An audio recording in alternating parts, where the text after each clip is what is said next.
Hello दोस्तों, आज हम बात करेंगे अपने हरियाणा के पॉलिटिकल सिस्टम की कि हरियाणा में कितनी लोकसभा की सीट है, कितनी विधानसभा की सीट है। लेकिन हरियाणा के पॉलिटिकल सिस्टम को समझने से पहले हम थोड़ा सा इंडियन पॉलिटिकल सिस्टम को देखते हैं कि ये कैसे काम करता है। बाइकैमरलिज्म क्या होता है, फेडरलिज्म क्या होता है। जो इंडियन पॉलिटिकल सिस्टम है वो अपना बाइकैमरलिज्म है, मतलब इसमें दो हाउस होते हैं, एक लोअर हाउस होता है, एक अपर हाउस होता है। जो लोअर हाउस होता है उसको हम लोकसभा बोलते हैं, जो अपर हाउस होता है उसको राज्यसभा बोलते हैं। फिर क्या है, जो इंडियन पॉलिटिकल सिस्टम है वो बेस्ड ऑन फेडरलिज्म। फेडरलिज्म का मतलब क्या होता है कि इसमें स्टेट गवर्नमेंट भी होती है और अपनी सेंटर की गवर्नमेंट भी होती है। ये यूएसए के फेडरलिज्म से इंडियन फेडरलिज्म थोड़ा डिफरेंट कैसे है कि यूएसए में क्या है, जैसे अपनी टोटल 50 स्टेट है तो वहां पे हर स्टेट से 2 मेंबर सिलेक्ट होके आते हैं, मतलब टोटल कितने मेंबर हो गए, 100 मेंबर। यूएसए में क्या है, जो सेंट्रल गवर्नमेंट और स्टेट गवर्नमेंट है उनके पास इक्वल पावर होती है। लेकिन इंडियन पॉलिटिकल सिस्टम का जो फेडरलिज्म है उसको हम कोएसिव फेडरलिज्म बोलते हैं। क्यों? क्योंकि इसमें क्या होता है कि जो सेंट्रल गवर्नमेंट है उसके पास स्टेट गवर्नमेंट से थोड़ी पावर ज्यादा होती है। मान लो किसी भी स्टेट में अगर इमरजेंसी लग जाती है तो वहां के जो डिसीजन होते हैं लेजिस्लेटिव और एग्जीक्यूटिव कौन लेता है, अपनी सेंट्रल गवर्नमेंट के द्वारा। ठीक है, तो जो सेंट्रल गवर्नमेंट होती है उसके पास ज्यादा पावर होती है स्टेट गवर्नमेंट की।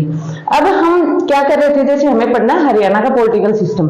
तो हरियाणा का पॉलिटिकल सिस्टम पढ़ने से पहले हम देखते हैं कि अपनी लोकसभा क्या होती है, राज्यसभा क्या होती है, स्टेट लेजिस्लेटिव असेंबली क्या और स्टेट काउंसिल में क्या होती है, लेजिस्लेटिव काउंसिल। इनके बारे में पढ़ लेते हैं कि इनके मेंबर का कैसे सिलेक्शन होता है, क्या कुछ होता है, कितनी सीट होती है, क्या टेन्योर होता है। ठीक है, तो जब हम ये Lok Sabha, Rajya Sabha, state legislative assembly और स्टेट काउंसिल को जब हम पढ़ते हैं तो इसमें थोड़ा सा क्या है कि जो लोकसभा के जो फंक्शन है वो सिमिलर होते हैं अपने स्टेट लेजिस्लेटिव असेंबली से, थोड़े लगभग सेम होते हैं।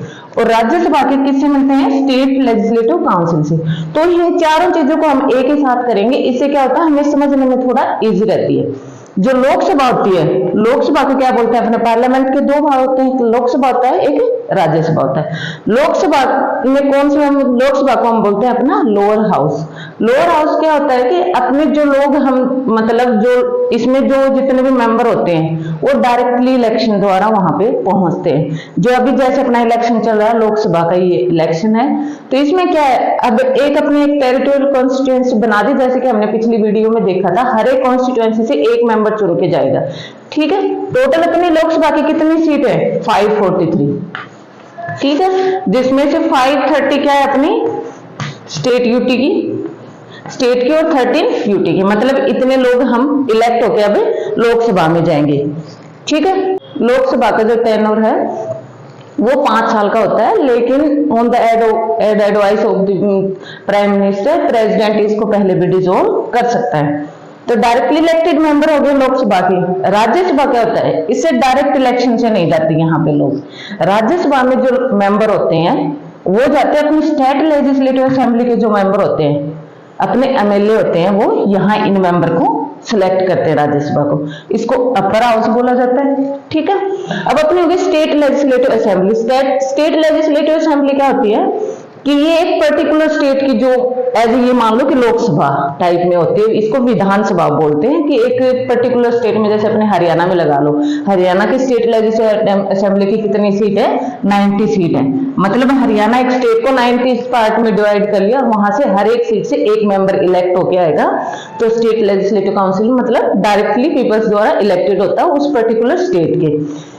स्टेट लेजिस्लेटिव काउंसिल क्या होती है, जैसे अपने राज्यसभा में मेंबर कैसे चुन के आते हैं, जो अपने एमएलए होते हैं वो सिलेक्ट करते हैं, ऐसे ही स्टेट लेजिस्लेटिव काउंसिल की भी डायरेक्ट इलेक्शन नहीं होते, ये इनडायरेक्ट इलेक्शन होते हैं। यहाँ जो मेंबर सिलेक्ट होके आते हैं वो कुछ ये एमएलए सिलेक्ट करते हैं, कुछ वहां का गवर्नर, कुछ टीचर्स और एजुकेटर वगैरह वो वहां पे सिलेक्ट करते हैं।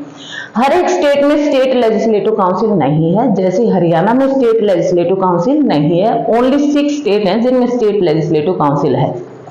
वो स्टेट अपने बिहार, महाराष्ट्र, कर्नाटक, तेलंगाना, आंध्र प्रदेश और यूपी। अब हम बात करते हैं कि जो अपनी लोकसभा है, लोकसभा के जो मेंबर होते हैं उनको क्या बोलते हैं, मेंबर ऑफ पार्लियामेंट। राज्यसभा के मेंबर को क्या बोलते हैं, मेंबर ऑफ पार्लियामेंट। ऐसे स्टेट लेजिस्लेटिव असेंबली में जो मेंबर जो इलेक्ट होते हैं उनको क्या बोलते हैं, state MLA, member of legislative assembly. और स्टेट लेजिस्लेटिव काउंसिल के लोगों को क्या बोलते हैं, एमएलए बोल जाता है, मेंबर ऑफ लेजिस्लेटिव असेंबली। ठीक है, अभी जो अपने इलेक्शन हो रहे हैं वो 18th लोकसभा के इलेक्शन हो रहे हैं। ठीक है। उसके बाद सीट, कितनी सीट है टोटल अपनी लोकसभा की में कितनी सीट है, वैसे तो टोटल 552 है, लेकिन अभी जो इलेक्शन हो रहा है 543 के लिए, जिसमें 530 स्टेट्स आएंगे, 30 अपनी 13 यूटी से आएंगे, ठीक है। राज्यसभा की टोटल सीट कितनी होती है 250, जिसमें से 238 जो होती है वो स्टेट यूटी से आती है, और जो 12 सीट होती है वो प्रेसिडेंट द्वारा नॉमिनेट किए जाते हैं, ठीक है। स्टेट लेजिस्लेटिव असेंबली में क्या होता है, स्टेट लेजिस्लेटिव असेंबली की वो होती है, इनकी सीट मतलब एक पर्टिकुलर फिक्स नहीं है कि हर स्टेट की 5 सीट होंगी या 10 सीट होंगी। ये क्या होता है, किसी भी स्टेट की वहां की पॉपुलेशन और तहसील, उन डेमोग्राफिक डिविडेंड, उन चीजों के ऊपर पॉपुलेशन के बेस होती है कि कौन सी स्टेट की कितनी सीट होंगी। जैसे अपने हरियाणा में कितनी सीट है स्टेट लेजिस्लेटिव असेंबली की, 90 सीट है, ठीक है। स्टेट लेजिस्लेटिव काउंसिल के वैसे क्या होता है कि इसका 1/3 जो स्टेट लेजिस्लेटिव असेंबली की जो सीट होती है उनका 1/3 होता है लेजिस्लेटिव काउंसिल में। मान लो किसी भी स्टेट में 120 एमएलए हैं स्टेट लेजिस्लेटिव असेंबली में, तो काउंसिल में कितने होंगे इसके 1/3, मतलब 40 सीट। और 40 जो होता है वो मिनिमम मेंबर इतने होने ही होने चाहिए स्टेट लेजिस्लेटिव काउंसिल में, ठीक है।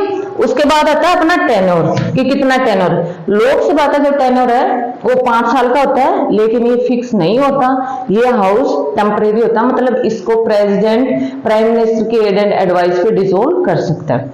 जो राज्यसभा है, राज्यसभा अपना एक परमानेंट हाउस है, इसकी जो टाइम होता है वो 6 ईयर होता है, और हर 2 साल में अपने 1/3 जो मेंबर होते हैं वो रिटायर होते हैं, ठीक है। ऐसे स्टेट लेजिस्लेटिव असेंबली, जैसे मैंने बताया था कि लोकसभा और स्टेट लेजिस्लेटिव असेंबली की ये काफी चीजें मैच करती हैं। यहाँ पे 5 साल था और टेम्परेरी हाउस था, सेम ऐसे यहाँ पे स्टेट लेजिस्लेटिव जो असेंबली होती है उसके 5 ईयर होता है, और जो गवर्नर होता है वो प्रेसिडेंट को बोल सकता है हाउस को डिसोल्व करवाने के लिए, ठीक है। सेम लेजिस्लेटिव काउंसिल होती है जैसे अपने राज्यसभा है, कि इसमें 6 साल का अपना टाइम होता है, और 1/3 जो मेंबर होते हैं हर 2 साल में रिटायर हो जाते हैं, ठीक है।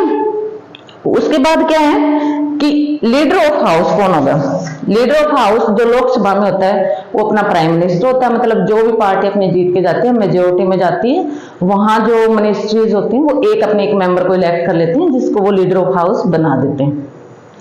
राज्यसभा में जो लीडर ऑफ हाउस होता है वो कौन होता है, वो वहां राज्यसभा के जितने भी मेंबर हैं उनमें से किसी 1% को इलेक्ट कर लिया जाता है।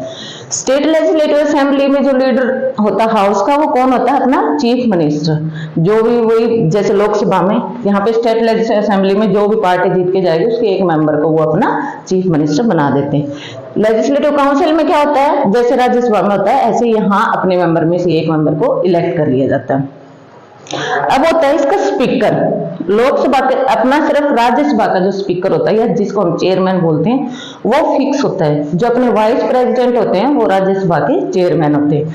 बाकी लोकसभा के जो स्पीकर हैं वो इन मेंबर में से, लोकसभा के जो मेंबर हैं उनमें से इलेक्ट किया जाता है, और जो स्टेट लेजिस्लेटिव असेंबली में जो मेंबर उनमें से एक मेंबर को स्पीकर के लिए सिलेक्ट किया जाता है, ठीक है। तो ये था अपना इंडियन पॉलिटिकल सिस्टम। अब हम बात करते हैं अपने हरियाणा का पॉलिटिकल सिस्टम कैसा है, मतलब हरियाणा में स्टेट लेजिस्लेटिव असेंबली में कितनी सीटें हैं और वो कौन सी सीटें हैं, ठीक है। और हरियाणा में अभी जो अपने इलेक्शन चल रहे हैं लोकसभा में कितनी सीट है हरियाणा की, और राज्यसभा में कितनी सीट है, ये अब हम डिटेल से पढ़ेंगे। अब हमें एक बात देखो याद रखनी है जिक के पॉइंट ऑफ व्यू से, क्योंकि इंडियन जो पॉलिटिकल सिस्टम है वो अपना बाइकैमरलिज्म है, मतलब पार्लियामेंट में 2 हाउस होते हैं, अपर हाउस और लोअर हाउस। लेकिन जो हरियाणा का पॉलिटिकल सिस्टम है यहाँ पे एक ही हाउस होता है, वो होता है अपना विधानसभा, मतलब स्टेट लेजिस्लेटिव असेंबली, ठीक है। यहाँ पे स्टेट लेजिस्लेटिव काउंसिल हरियाणा में नहीं है। अब अपने हरियाणा के जो टोटल लोकसभा सीट है वो कितनी है 10, राज्यसभा की कितनी सीट है 5। इट मीन्स हरियाणा में टोटल कितने एमपी का सिलेक्शन होता है 15, ठीक है। जो 10 जो एमपी हैं जिनका अभी हमारा इलेक्शन होना है 25 मई को, जो कि लोकसभा के लिए इलेक्ट होके जाएंगे, वो कितने अपने 10। ये डायरेक्टली जो अपने हरियाणा स्टेट के जो लोग हैं उनके द्वारा इलेक्ट किए जाएंगे, ठीक है। जो अपने राज्यसभा के जो 5 मेंबर हैं इनका डायरेक्ट इलेक्शन नहीं होता है, इनका इनडायरेक्ट इलेक्शन होता है, मतलब जो अपने स्टेट लेजिस्लेटिव असेंबली के जो मेंबर होते हैं वही इनको इलेक्ट करके राज्यसभा में भेजते हैं, ठीक है। उसके बाद हरियाणा की जो स्टेट लेजिस्लेटिव असेंबली है उसकी कितनी सीट है 90 सीट। देखो हम 90 सीट शायद याद ना कर पाए, लेकिन अपने जीके पॉइंट ऑफ व्यू से हमें ये जरूर पता होना चाहिए कि हरियाणा के लोकसभा सीट कौन सी है और राज्यसभा सीट कौन सी, मतलब टेरिटोरियल कॉन्स्टिट्यूएंसी अपने हरियाणा की कौन सी जहां से लोकसभा के मेंबर, मतलब हरियाणा को किस टाइप से ज्योग्राफी में डिवाइड किया गया है। अब जो लोकसभा की सीट है वो 10 सीट है, तो हरियाणा को 10 ज्योग्राफी टेरिटोरियल कॉन्स्टिट्यूएंसी में डिवाइड किया गया है। कौन से अपने अंबाला, करनाल, कुरुक्षेत्र, गुड़गांव, फरीदाबाद, हिसार, सिरसा, रोहतक और सोनीपत। ठीक है, इनमें से क्या है कि जो अपना अंबाला, करनाल, रोहतक और हिसार और एक जींद, ये जो 5 सीट हैं ये कौन सी अपनी राज्यसभा के हैं। तो हमें ये पता होना चाहिए कि जो लोकसभा कॉन्स्टिट्यूएंसी है वो कौन सी है और राज्यसभा के मेंबर कहां से हमारे इलेक्ट होते हैं। ठीक है, तो ये था अपना हरियाणा का पॉलिटिकल सिस्टम।